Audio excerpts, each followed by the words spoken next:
Shalom, saudara Tuhan, selamat pagi. Kembali kita dalam renungan pagi hari ini. Dan kita sedang bahas satu tema, yaitu berakar, bertumbuh, dan berbuah. Dan kemarin kita bahas setiap kita perlu yang disebut fondasi. Kalau kita tidak memiliki fondasi, maka kita mudah digoyahkan. Dan saudaraku, kita akan baca ayatnya lebih dahulu dalam firman Tuhan Matius 13 ayat yang ke-23. Yang ditabur di tanah yang baik, ialah orang yang mendengar firman itu dan mengerti. Dan karena itu ia berbuah, ada yang 100 kali lipat, ada yang 60 kali lipat, ada juga yang 30 kali lipat. Saudara kasih Tuhan, tanpa kita berakar, itu tidak mungkin kita itu akan berbuah. Karena ada satu proses yang sedang kita hadapi yang disebut dengan benih itu harus jatuh ke tanah yang subur, lalu dia bertumbuh, bahkan dia berbuah. Ada proses yang sedang terjadi dalam kehidupan setiap kekristenan kita.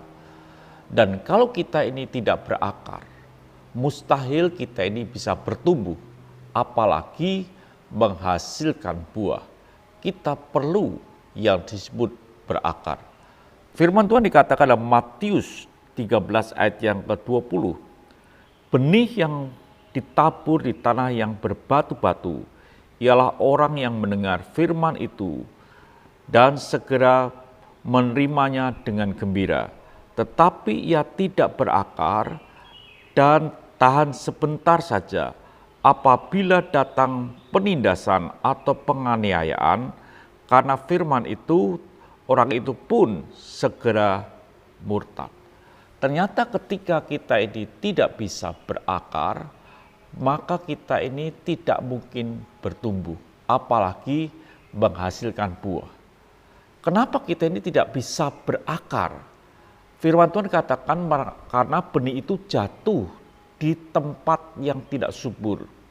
Disebutnya bukan tidak subur, tetapi tanah yang berbatu-batu.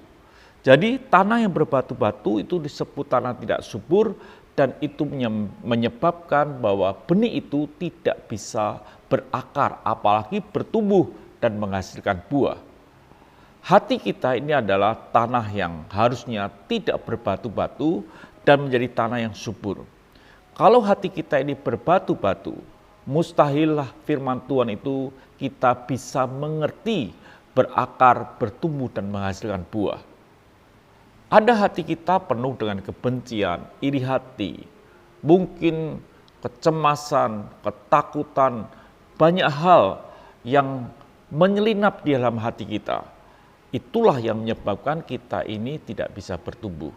Kita mesti koreksi akan hati kita keluarkan batu-batu yang ada dalam hati kita, supaya benih firman itu bisa berakar dan bertumbuh di dalam hidup kita. Saudara kekasih Tuhan, mungkin saudara kalau sudah usia, saudara mungkin melakukan yang disebut dengan check up. Mungkin dikontrol, di check up darahnya, di check up mungkin gulanya, kolesterolnya, dan lain sebagainya. Fungsinya apa? Supaya saudara tetap sehat. Kalau ada sesuatu yang kurang baik bisa dibetulkan. Itu dilakukan mungkin hampir 6 bulan sekali atau mungkin 1 tahun sekali.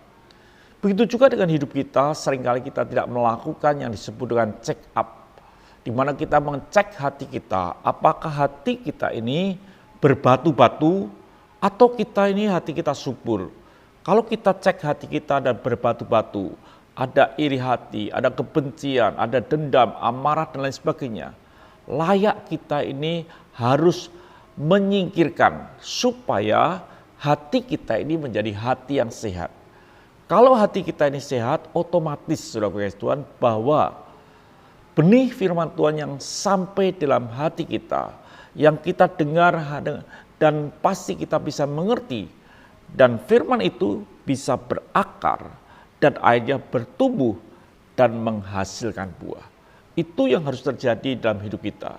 Biarlah hati kita adalah hati yang subur. Dengan cara mungkin cek hati kita dan kita menyingkirkan batu-batu yang ada dalam hidup kita, dan supaya kita ini menjadi tanah yang subur dan benih firman Tuhan berakar, bertumbuh, dan berbuah.